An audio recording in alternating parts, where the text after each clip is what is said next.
dengan puas diri. Ada baiknya apabila kita meniru kebiasaan penemu dalam meraih target kita. Kita cepat merasa puas atas hasil yang diperoleh. Mengapa? Karena akan selalu ada target baru yang lebih menantang yang harus dicapai dalam jangka waktu tertentu.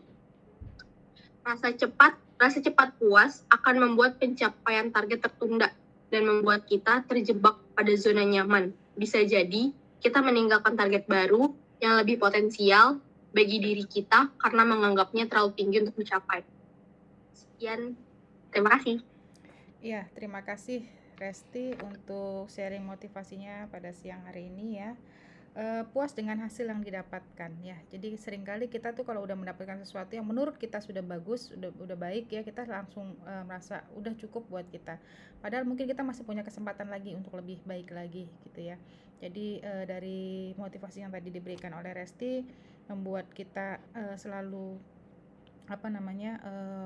ingat bahwa segala sesuatu itu jangan langsung merasa puas ya, tapi kita masih punya kesempatan yang berulang-ulang. Kadang-kadang juga begitu juga dengan kegagalan, kita sudah langsung berhenti karena kita merasa udah gagal, padahal mungkin ada kesempatan lain juga yang bisa membawa kita ke dalam satu tingkat yang lebih baik ya, keberhasilan. Baik, untuk pertemuan hari ini hari pertemuan terakhir ya untuk semester ini. Jadi sebelum UAS, materi terakhir kita adalah mengenai element of justice in business ya. Jadi keadilan di dalam sebuah bisnis. Dan ini materinya nggak banyak, di buku teman-teman hanya 2 lembar ya. Kalau kalian udah lihat bukunya di halaman 184 ya, itu nggak banyak materinya yang dibahas, dan saya sudah buatkan dalam bentuk slide PowerPoint-nya. Nanti teman-teman bisa mendengarkan sambil menyimak yang ada di buku ya, karena di PowerPoint saya seperti biasa sudah saya tuliskan halaman-halamannya. Ini saya ambil dari halaman sekian, ini dari halaman sekian gitu. Jadi nanti teman-teman tinggal tandain di bukunya.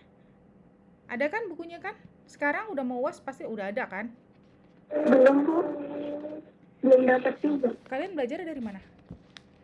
Dari PPT Ibu doang. Dari PPT saya. Iya. Buku ini. Nggak ada. Kayaknya waktu itu udah ada yang punya deh. Pinjam ke perpustakaan Bu, bukan dibagiin per mahasiswa. Oh gitu. Oke. Tapi kalau PPT yang saya share di web sama di YouTube saya, kalian bisa akses kan ya? Bisa ya, karena ini udah saya share sampai yang terakhir kemarin. Sorry, maaf. Yang belum saya share itu CSR dan yang ini. Ya, yang lainnya sudah ada semua ya. Nanti kalian bisa pelajari dari situ. Kalau misalnya kesulitan, di-download aja ya, di-download atau ditonton dari situ juga bisa. Oke, di web juga linknya udah saya kasih. Baik, saya akan langsung share screen untuk materi hari ini, dan selama saya share screen teman-teman boleh menonaktifkan kamera supaya bisa lebih fokus ya. Dan kalau misalnya gini, karena kalian nggak ada bukunya, tadi kan nanti kan di dalam PPT saya itu udah ada halaman-halamannya. Kalian catat halamannya. Jadi kalau misalnya ke perpus atau ada temen yang punya buku, kalian bisa minta fotokan di halaman itu gitu ya. Oke, sebentar.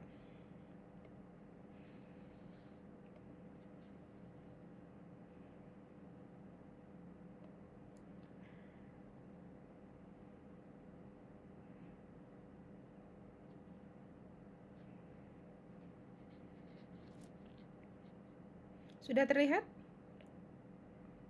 Sudah Bu. Ya.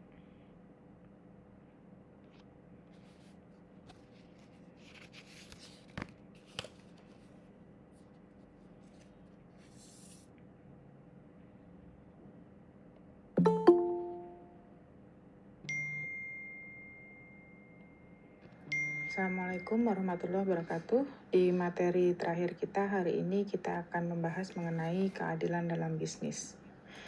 Keadilan dalam bisnis adalah suatu hal yang harus dipatuhi oleh para perusahaan. Keadilan dan upaya menegakkan keadilan menyangkut aspek yang lebih luas berupa penciptaan sistem yang mendukung terciptanya keadilan tersebut. Keadilan bisnis dalam etika bisnis meliputi prinsip-prinsip etika dalam berbisnis ya, seperti yang kita ketahui di dalam bab sebelumnya kemarin ya, ada prinsip mengenai teori etika, ada prinsip otonomi, ada prinsip kejujuran, prinsip keadilan, prinsip saling menguntungkan, dan prinsip integritas moral. Ya, kesadaran ini untuk membuat adil dan memenuhi setiap prinsip di dalam bisnis yang merupakan dasar dari etika di dalam berbisnis.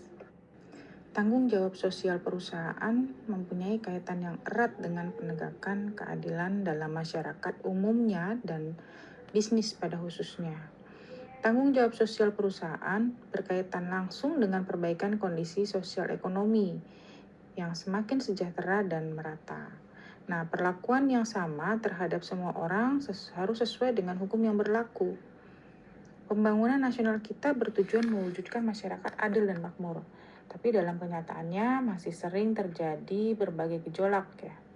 Masalah keadilan berkaitan secara timbal balik dengan kegiatan bisnis, khususnya bisnis yang baik dan etis. Ya. Terwujudnya masyarakat yang adil melahirkan kondisi yang baik dan kondusif bagi kelangsungan bisnis itu sendiri dalam suatu perusahaan. Praktek bisnis yang baik, etis, dan adil akan mewujudkan keadilan dalam masyarakat. Sebaliknya, ketidakadilan yang merajalela akan menimbulkan gejolak sosial yang meresahkan para pelaku bisnis. Ya, persoalannya adalah apa yang dimaksud dengan keadilan dan apa yang dimaksud dengan adil. Ya. Nah, keadilan itu sendiri adalah suatu kondisi kebenaran secara ideal, baik secara moral mengenai sesuatu hal, baik itu menyangkut benda ataupun orang. Ya.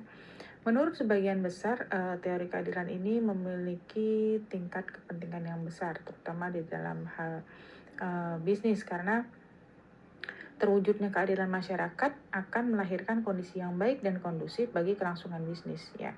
Dimana praktek bisnis yang baik tadi terwujud dengan adanya keadilan dalam masyarakat itu sendiri, karena kalau tidak ada maka akan menimbulkan suatu gejolak sosial di dalam masyarakat yang tentunya akan berdampak bagi perilaku bisnis di dalam suatu perusahaan.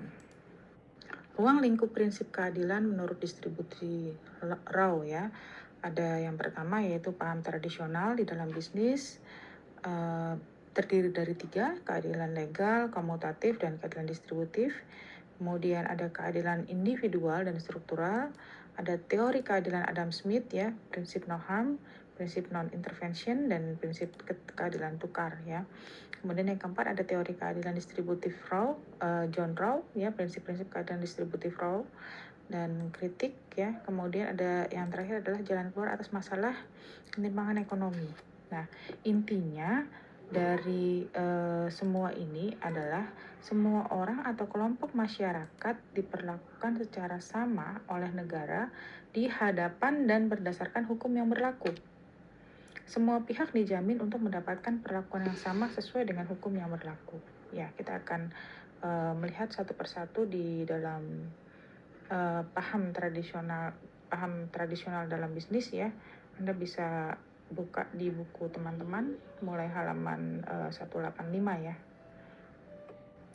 Paham tradisional dalam bisnis yang pertama tadi ada keadilan legal ya. Ini menyangkut hubungan antara individu atau kelompok masyarakat dengan negara. Intinya adalah semua orang atau kelompok masyarakat diperlakukan secara sama oleh negara di hadapan hukum. Dasar moralnya apa? Yang pertama yaitu semua orang adalah manusia yang mempunyai harkat dan martabat yang sama dan harus diperlakukan secara sama. Yang kedua, semua orang adalah warga negara yang sama status dan kedudukannya, bahkan sama kewajiban sipilnya, sehingga harus diperlakukan sama sesuai dengan hukum yang berlaku. Ya, ini secara prinsip keadilan ya. Ketika kita berbisnis, kita harus memegang dasar ini yang pertama. Kemudian konsekuensi legalnya, semua orang harus secara sama dilindungi hukum. Dalam hal ini oleh negara. Tidak ada orang yang diperlakukan secara istimewa oleh hukum atau negara. Jadi negara tidak boleh mengeluarkan produk hukum untuk kepentingan kelompok tertentu. Semua warga harus tunduk dan taat kepada hukum yang berlaku. Jadi semua produk yang kita keluarkan dalam bisnis itu buat semua orang, tidak hanya untuk golongan tertentu saja, dan boleh dipakai oleh siapa saja ya. Jadi untuk kepentingan bersama, ini konsekuensinya secara legal. Paham tradisional dalam bisnis yang kedua yaitu adanya keadilan komutatif ya. Ini mengatur hubungan yang adil atau fair antara orang yang satu dengan yang lain atau warga negara yang satu dengan warga negara yang lainnya. Nah, di dalam keadilan komutatif ini menuntut agar dalam interaksi sosial antara warga yang satu dengan yang lainnya tidak boleh ada pihak yang dirugikan hak dan kepentingannya. Jika diterapkan dalam bisnis, berarti relasi bisnis dagang harus terjalin dalam hubungan yang setara dan seimbang antara pihak yang satu dengan yang lainnya. Dalam bisnis, keadilan komutatif disebut juga sebagai keadilan tukar ya. Dengan kata lain, keadilan komutatif itu menyangkut pertukaran yang fair antar pihak-pihak yang terlibat. Dan keadilan ini menuntut agar baik biaya maupun pendapatan sama-sama dipikul secara seimbang. Ya, jadi ada win-win ya, sama-sama antara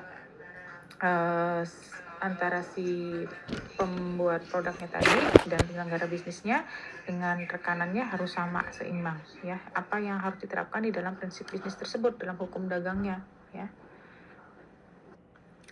Paham tradisional dalam bisnis yang ketiga yaitu adanya keadilan distributif ya. Penilaian karyawan dilihat dari hasil atau outcome yang diterima oleh seorang karyawan dari suatu organisasi ya. Dari dalam pengertiannya, keadilan distributif ini adalah perlakuan kepada seseorang sesuai dengan jasa-jasa yang telah dilakukan. Contohnya adalah ketika seorang pekerja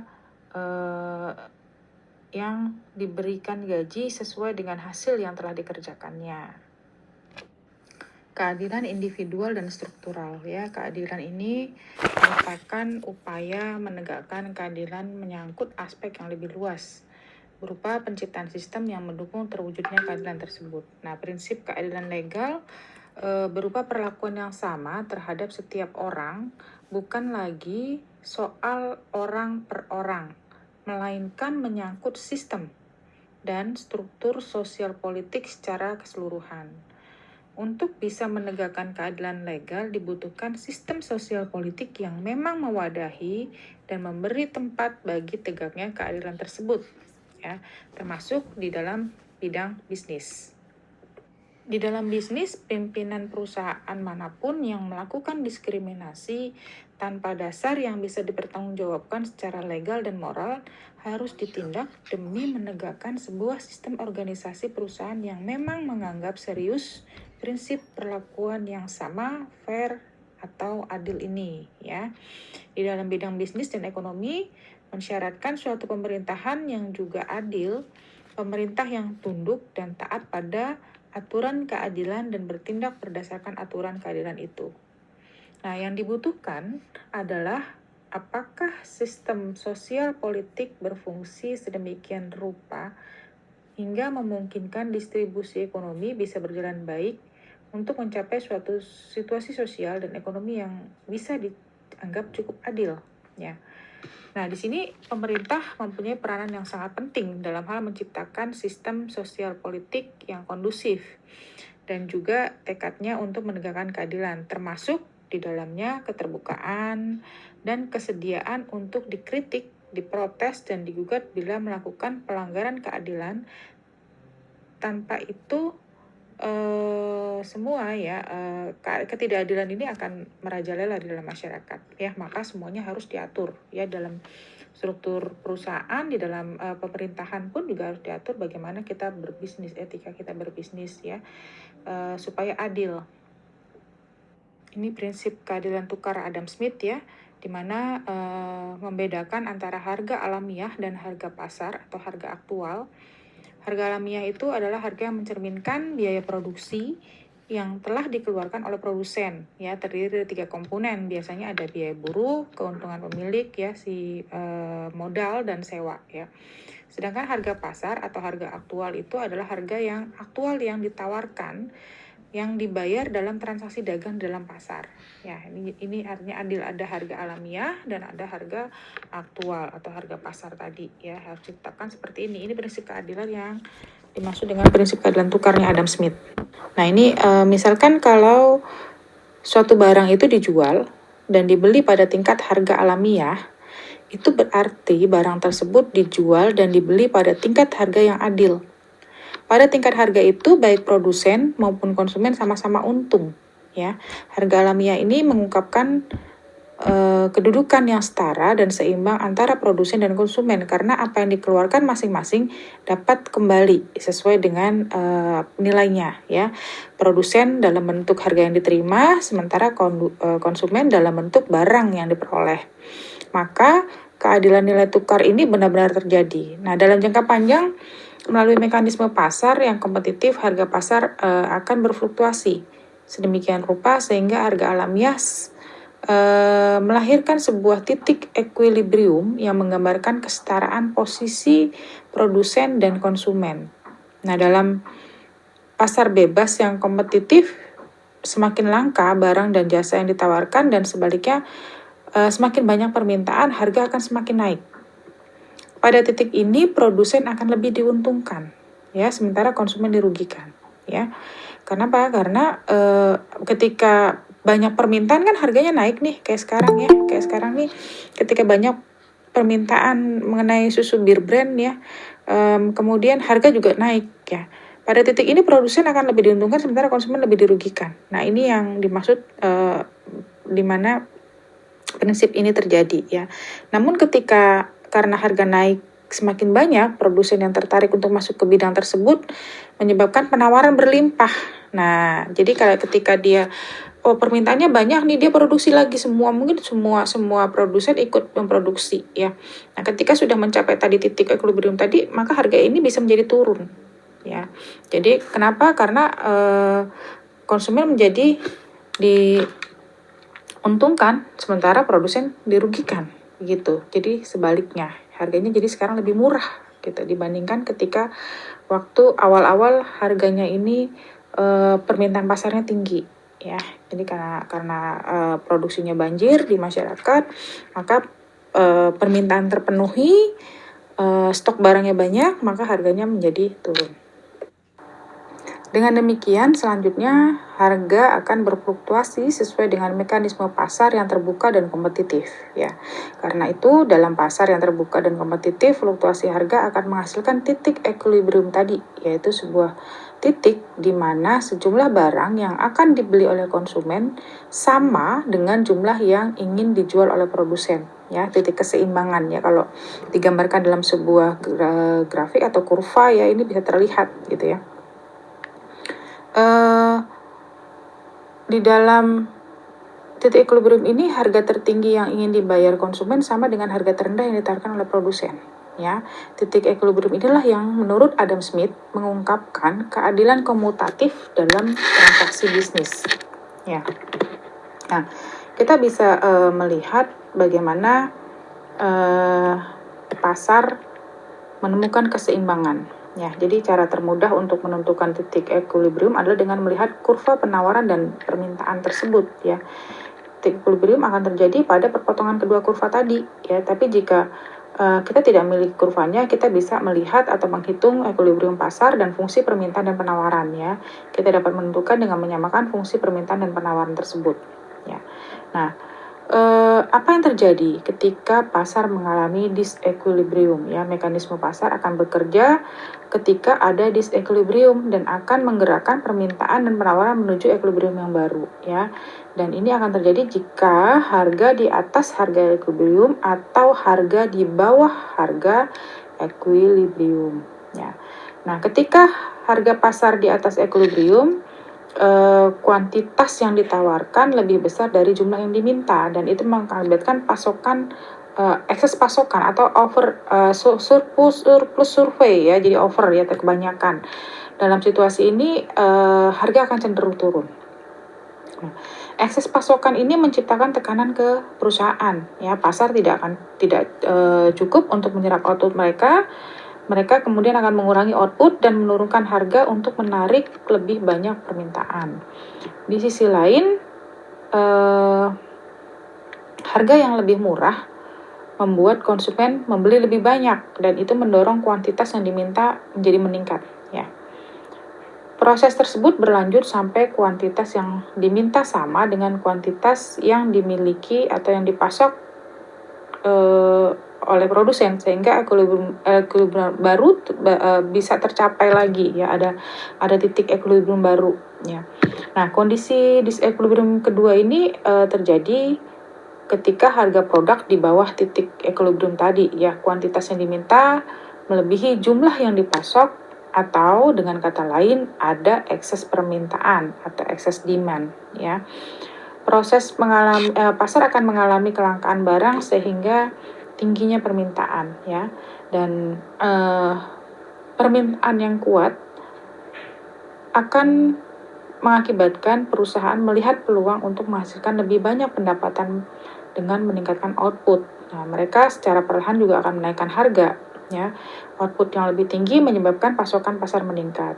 Dan pada saat yang sama, karena melihat harga lebih mahal, biasanya konsumen akan mengurangi permintaan, gitu. Jadi proses ini berlanjut, titik equilibrium terbaru tercapai, yaitu ketika terjadi kuantitas yang dipasok sama dengan permintaan. Nah, dengan mengandalkan kombinasi mekanisme pasar dan kebijakan selektif pemerintah yang khusus ditujukan untuk membantu kelompok yang secara objektif tidak mampu memanfaatkan peluang pasar secara maksimal, ya. Dalam hal ini, menentukan kelompok yang mendapatkan perlakuan istimewa harus dilakukan secara transparan dan terbuka, ya. Langkah dan kebijaksanaan ini mencakup pengaturan sistem, baik melalui peranata politik dan legal sebagaimana yang diusulkan oleh Rawls, ya, pendapatnya Rawls, tapi harus tetap selektif sekaligus berlaku umum. Jadi jalan keluar ini sama sekali tidak bertentangan dengan sistem ekonomi pasar, karena sistem ekonomi pasar sesungguhnya mengakomodasi kemungkinan-kemungkinan tersebut, ya. Baik, demikian mengenai materi hari ini, ya, keadilan dalam bisnis. Apabila masih ada yang ingin ditanyakan atau disampaikan, kita diskusi setelah share screen ini saya tutup. Terima kasih.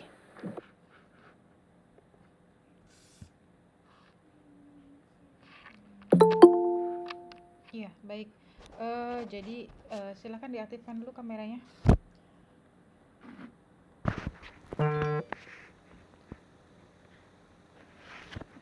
Intinya di dalam materi hari ini mengenai bagaimana keseimbangan, ya, keadilan di dalam bisnis, ya, itu harus tetap dijaga di dalam suatu etika bisnis. Nah, dimana kalau misalnya kita lihat di dalam waktu akhir-akhir ini, ya, belakangan ini terjadi. Titik equilibrium itu adalah dimana ketika permintaan pasar dan apa yang diberikan, ya, jadi ini hukum penawaran dan permintaan, ya, yang diberikan penawaran dari si produsen ini di titik yang sama, ya. Di titik yang sama si produsen bisa memenuhi, kemudian si konsumen bisa membeli, ya. Itu kan adalah titik equilibrium di mana pembeli dan si penjual sama-sama di posisi yang adil.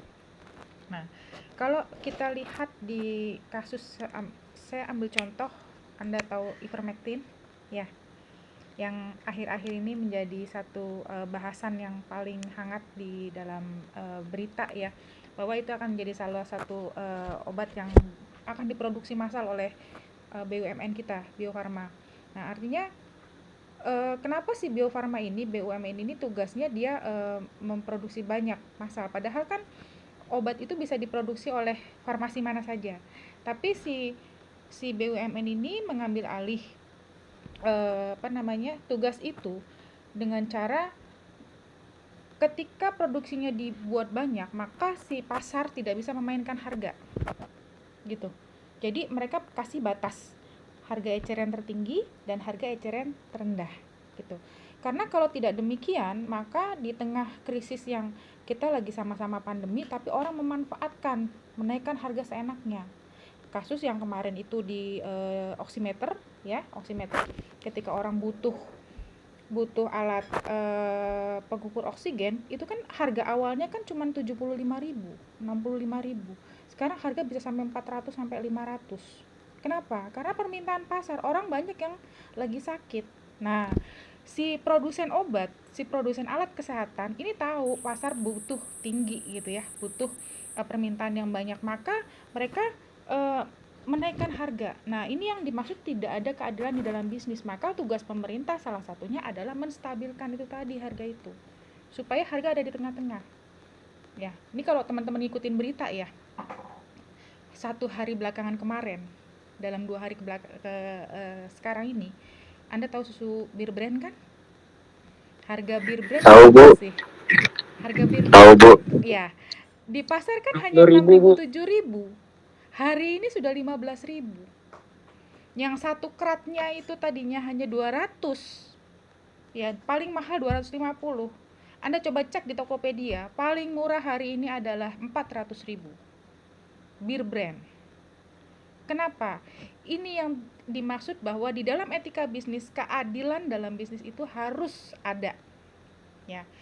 Tugasnya siapa? Tugasnya kita, tugasnya si pemerintah ini. Makanya kenapa ada BUMN? Kenapa nggak swasta semua?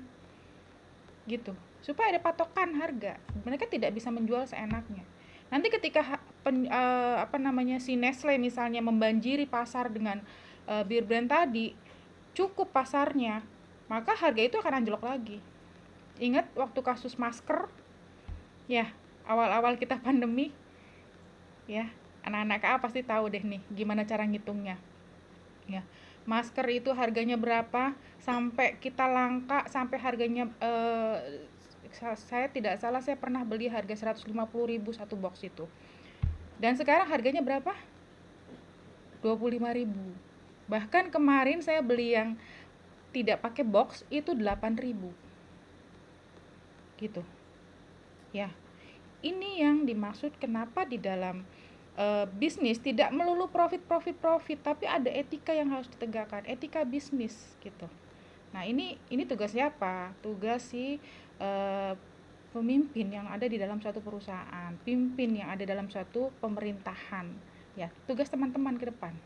Karena teman-teman nanti ke depan akan jadi leader di perusahaan, di pemerintahan gitu, ya. Ini ilmunya, ini materinya secara teori.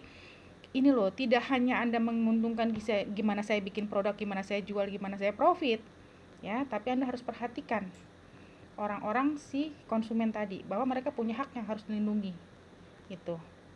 Oke, baik, sampai sini ada yang mau disampaikan atau ditanyakan? Silahkan, sambil saya absen. 27 hari ini. Saya mau tanya, Bu. Iya, siapa? Siapa tadi yang nyala? Oh, Salwa. Oke, iya. Saya mau tanya, kalau misalnya ada kayak di lingkup pertanian gitu, kan terkadang setelah panen itu kan harga jual dari petani nggak terlalu mahal kan ya, Bu ya? Lalu begitu sampai di pengepul, dari pengepulnya itu harganya bisa 2 sampai bahkan ada yang 10 kali lipat dari harga yang diberikan pengepul ke petaninya itu. Apa ini keadilan berbisnis juga atau gimana? Iya. Di dalam industri pertanian kita ya, ini kan orang masih menganggapnya sebelah mata gitu ya, karena menganggap hasil pertanian itu bukan suatu hal yang bisa menguntungkan ya. Tapi kalau kita lihat industri-industri pertanian di negara-negara lain ya, kayak New Zealand misalnya, pertanian itu sudah menjadi industri yang sangat bergengsi gitu ya. Mereka petani itu bukan lagi image-nya seperti di kita, petani itu miskin, petani itu hidupnya biasa saja, low gitu ya. Tapi di sana justru petani itu kaya gitu. Kenapa? Karena mereka bisa mengatur harga supaya stabil gitu. Ada di posisi mana? Nah, inilah maka kenapa di negara kita ada pertanian yang sebenarnya dia menjaga gitu ya, menjaga harga komoditas kita dari bahan tadi belum dari bahan mentah yang belum masuk ke dalam industri, karena kan kadang-kadang kan bahan itu bahan mentah kayak misalnya cabai begitu masuk ke dalam industri Indomie gitu ya, itu kan udah nanti diolah menjadi bahan jadi kan, seperti itu. Mereka jaga bahan itu produk itu harganya supaya stabil. Nah, di kita yang terkadang terjadi adalah ketika bahan mentah itu dilepas dari si produsennya, si petani ini diambil duluan sama tengkulak gitu. Jadi mereka itu tidak dikumpulkan dalam satu satu apa ya namanya ya, satu wadah yang kalau petani harus menjualnya ke sini gitu ya. Nah, kalau dibikin sistemnya seperti ada satu organisasi yang petani wajib menjual ke sini dengan harga yang standarnya sekian gitu ya, kayak kedelai dan sebagainya, saya yakin pasti di industri pertanian kita juga maju ya. Kenapa si Indofood lebih memilih membuka produksi, misalnya membuat lahan sendiri dan memanage sendiri gitu ya petani-petani yang akan memasok di Indofood. Kenapa Mustika Ratu membuat satu kebun herbal yang nanti dia yang akan mengambil produk itu kalau misalnya si kebun itu sudah terjadi panen gitu ya. Nah, harusnya seperti ini, seperti demikian inilah maksudnya si petani ini sudah punya wadah gitu. Dia tahu dia harus menjualnya kemana. Nah, sementara di kita kan petani ini masih abstrak ya, maksudnya dia bisa menjual kemana aja, nggak ada harga pastinya. Itu yang kenapa akhirnya tidak terjadi keadilan gitu di dalam bisnis pertanian ya. Yang bisa stabil pertanian kita hanya di sawit ya, di kelapa sawit itu. Kenapa? Karena dia nanti masuknya ke industri besar kan, diolah menjadi kelapa, minyak goreng, kemudian diolah menjadi mentega dan sebagainya, dipakai untuk industri gitu. Nah, di pertanian kelapa sawit yang masukin dalam konteks ini perkebunan mereka ya, itu lebih stabil dibandingkan kayak misalnya hasil ladang kayak palawija ya, kayak kedelai yang nanti dipakai buat tempe, tahu dan sebagainya. Bahkan beberapa kedelai itu sudah diinikan oleh swasta ya, karena sekarang kan jadi industri bahan bakunya kecap gitu ya. Nah, itu jadi di industri pertanian kita belum rata seperti industri bisnis kita yang di produk ya gitu, Salwa ya. Iya, terima kasih. Iya, sama-sama. Ada lagi yang hari ini nggak ada? Aziz ada nggak? Hadir, Bu. Aziz hadir. Oke. Divi.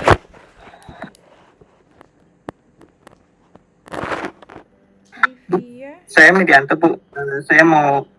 memberikan tanggapan saya terkait dengan pertanyaan Salwa. Iya, oke, silahkan Medianto.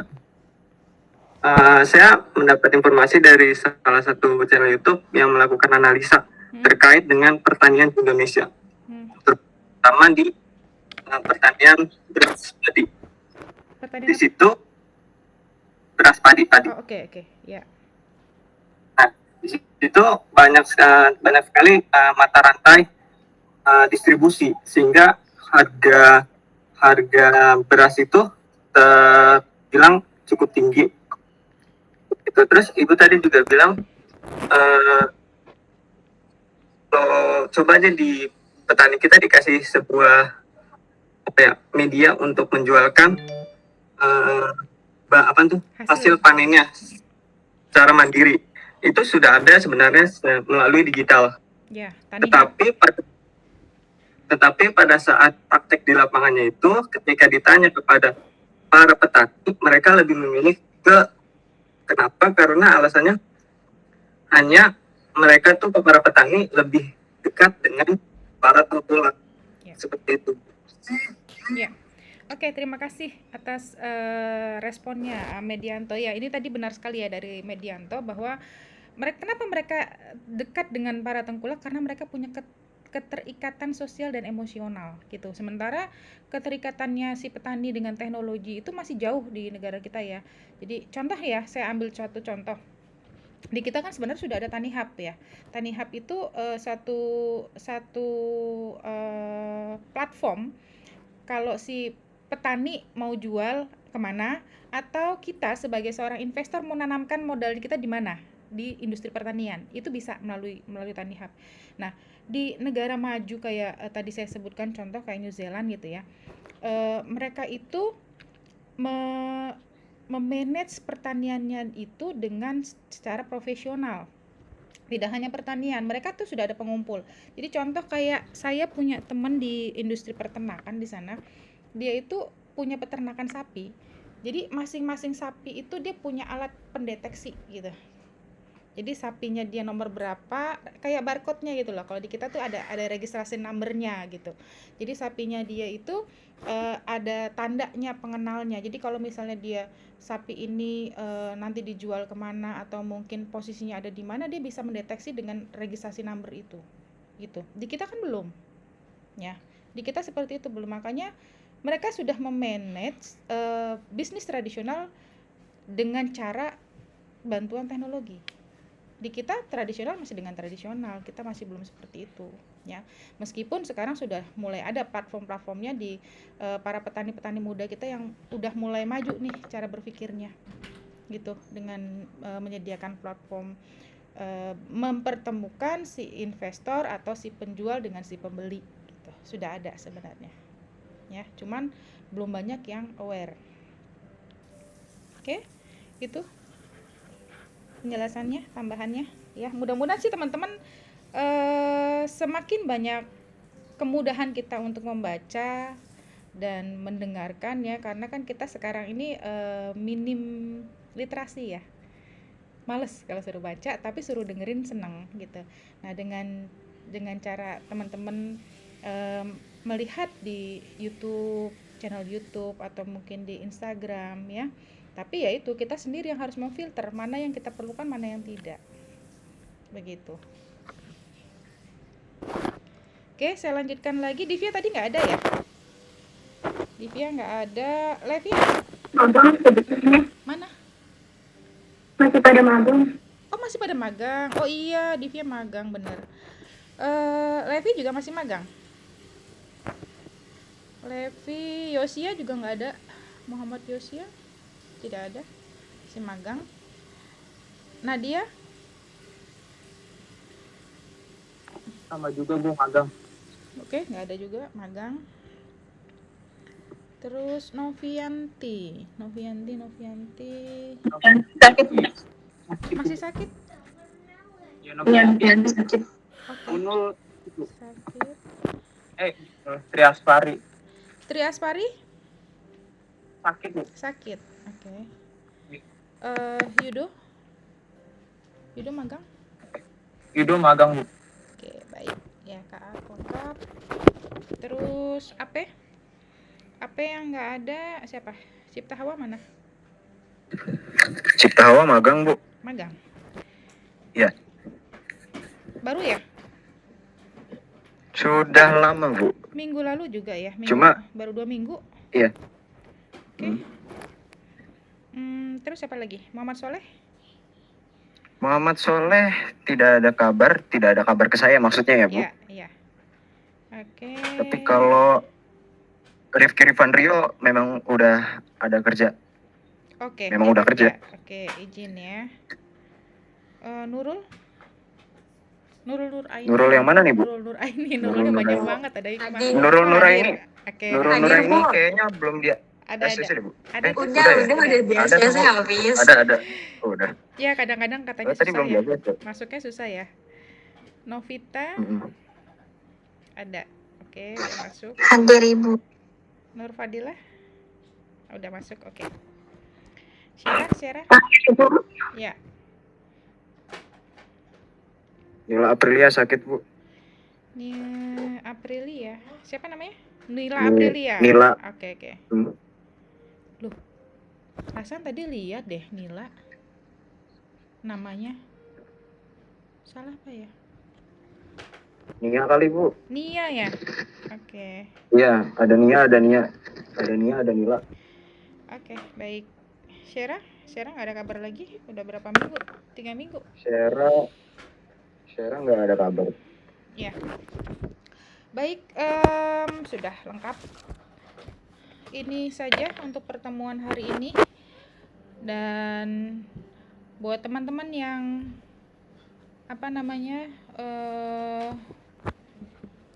belum mengumpulkan tugas, silahkan di submit. Ya, saya kemarin terima linknya dari siapa ya? Ini sebentar, saya belum cek lagi. Kemarin saya Dari saya nggak Agus. buka. Agus ya? Iya, Bu. Bentar. Hari Sabtu ya, saya lagi nggak enak badan, nggak buka link kemarin. Mana ya? Agus. Oke, Agus itu kelas KA. Oke. Ya. Berarti apa ya yang belum ada linknya ya? Nanti boleh dikirim ke saya atau ke grup ya. Baik, untuk pertemuan hari ini saya akhiri dan good luck untuk UASnya ya. Jangan lupa jaga kesehatan semuanya supaya pada saat UAS bisa mengikuti dan mengerjakannya dengan baik. Saya tutup untuk pertemuan hari ini. Billahi taufiq wal hidayah. Wassalamualaikum warahmatullahi wabarakatuh. Waalaikumsalam warahmatullahi wabarakatuh. Makasih banyak Bu. Ya, salam sehat buat semua.